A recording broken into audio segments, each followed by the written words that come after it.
Alors, un souvenir de mon enfance avec le roquefort, c'est quand j'allais chez mes grands-parents. Mon grand-père, il achetait le roquefort, il achetait tout le temps un demi-roquefort ou un quart de roquefort. Il l'achetait au marché à Millau et il le conservait au fond du frigo. Et quand il en sortait tout le temps un petit bout, il me disait il ne faut jamais le re-rentrer dans le frigo parce que quand tu sors le roquefort du frigo, une fois qu'il a pris la chaleur, il s'abîme. Donc tu le laisses dehors et tu le dégustes. Et alors il le mettait dans une assiette avec une cloche dessus qu'il mettait dans le placard. Et quand on arrivait chez mes grands-parents, qu'on voulait prendre un gâteau ou manger un petit... et quand on ouvrait ce placard, ça sentait le roquefort. Et voilà, ça c'est un bon souvenir que j'avais chez mes grands-parents avec le roquefort.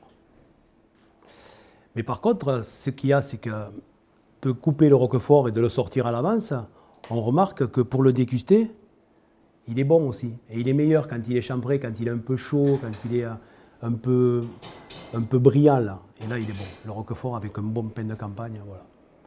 C'est un bon conseil parce que même je vois, nous, dans les restaurants, les plateaux, le roquefort, moi je sais que le roquefort, c'est un plateau de roquefort, un plateau de fromage en général. À la fin du service, c'est là qu'il est le meilleur. Hein. C'est certain que le roquefort, quand on le laisse, quand on le sort un moment et quand on le mange à température ambiante, c'est là qu'il est le meilleur, quoi.